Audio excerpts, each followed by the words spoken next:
Hello everyone, welcome to Jargus Ranger Review. This time we'll be looking at the 9th episode of Dino Supercharge, The Rangers Rock.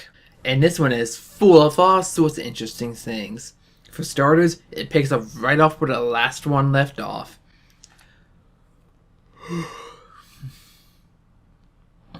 With Sledge returning to see his ship in disrepair, because it's taking all the energy just to keep the cloak from the Rangers. However, Tyler's father wasn't just going off screen for nothing, because he was looking for an enemy's base and he finally found it. He's watching them because Sledge plans on using the Dark Energy Gem to rise the ship again, because he has a plan.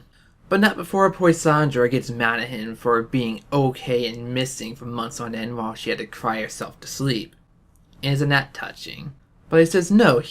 When he was trying to get off the ship, when it was crashing, he saw some eggs from Greenzilla left behind in its cell. So he grabbed him for a plan, and he needed some help. So he went to Heckle, who was still evil, basically have him run the place while he was gone. Because he went to, was it Hawaii, China, and Japan, saying, oh, he had a terrible time there. But then the screens just show him just having a good time partying it up. Even going to a rave in Japan. No, I guess in Japan they see him as an excellent cosplayer, depending on which part of the country he was in. So anyway, right before he reports his findings, with the Rangers having a meeting, Shelby is talking to Xenowing, and discovers that a rock, which is actually a geode, is able to be used as a link between the physical and the spirit worlds. Last time I heard about the spirit world was, I think, in Jungle Fury.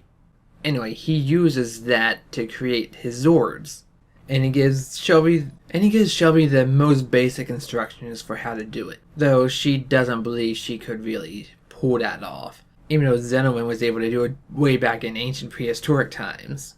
Now, if the Rangers in a meeting, armed with their new information, they're wondering what to do. Chase thinks that they should just go a full power assault on them, use all the Zords, and just destroy it all. But Shelby says no, because there's no guarantee we'll be sure we got rid of the Dark Energy Gem. And the best way to get on there is to sneak in and take it themselves. Besides, they've been on there before, they know the layout, which is their thinking. Now, back on the ship, Sledge is finally making some wedding plans for Poisandra. She's extra happy about it, and apparently he cannot pronounce bananas. He calls them bananas.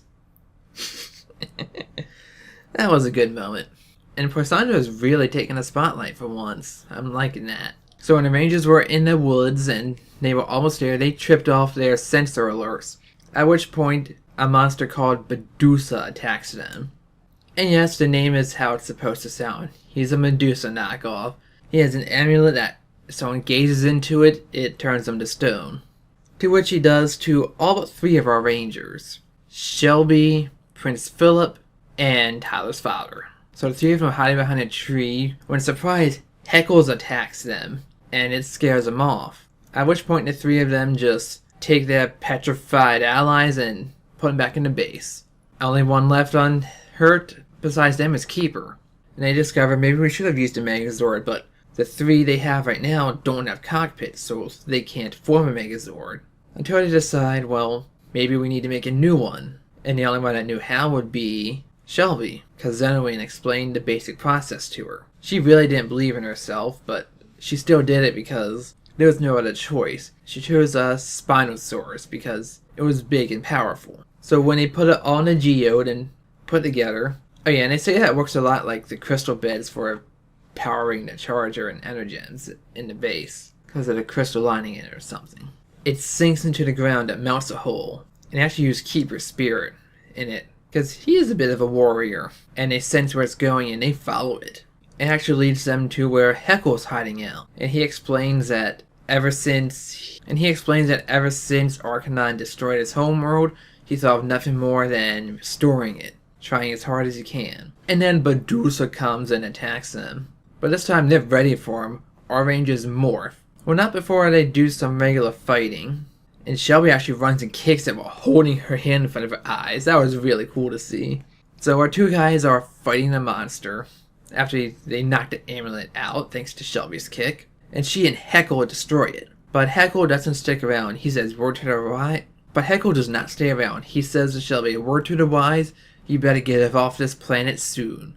And then he runs off. So Shelby gives the other Rangers their coordinates so they can meet up. But really, Medusa doesn't have none of this. He magnet beams himself from what appears to be his own power.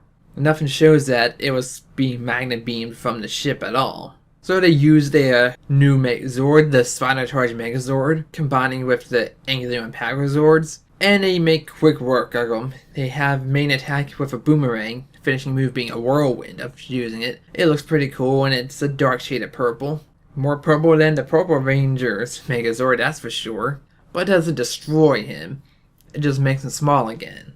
To which the other Rangers show up, and this time he just summons, materializes from the ground, a whole horde of Viveks.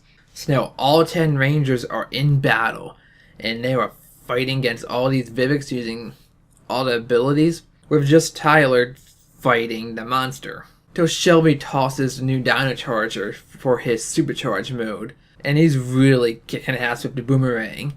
And then they combine again to use the Victory Maximum to finally destroy him. Unfortunately, this is all an elaborate ruse, because in that time, Sledge has gotten his ship back and running, and he's flying into orbit, and he's saying that it doesn't matter where they go in the world, soon the Earth will be no more. And so his honeymoon with Poisandra should be like surfing on the Milky Way asteroids or something like that. Who knows, maybe it'll be one of the ones he lost in the first episode, you never know. So back in the base, we see a nice thing of Tal and Shelby holding hands. He's saying that she really did a good job. And she says, well, it's not so hard when you have to fix your mistake and save the ones you love. So they're really showcasing their relationship a little deeper now. I'm liking that. And the Rangers are contemplating what they meant by Heckle's words, if they can trust him. But they're basically saying that he knows that whatever Sledge is planning is so bad that only place they will be safe is in outer space. And it ends off with just a classic to be continued. We haven't seen one of those in forever in Power Rangers. I'm glad to see one of them. Pretty much this was an episode packed with a whole lot of details and quite a bit of action. I mean, for once we actually got to see the birth of a Zord, created from basically nothing. That is a first in, I think, franchise history, and I love it. Plus, Sledge didn't come back to be just in charge right away. He had to make up for Poisandra, saying they're going to be married as soon as they're flying above. That was cute. And now I'm assuming for the rest of the season we're going to see every Ranger together. Which I am kind of disappointed that our side Rangers have not had much spotlight aside from their initial appearance in a couple episodes. Anyway, this really set the stage for Sledge's return. It shows that he really is the big bad and in charge. And soon he's gonna really mess things up for the Rangers. I definitely can't wait till the next episode. And hope you join me for it. Until then, I'm Jargus, and let the power protect you. Definitely go see this episode.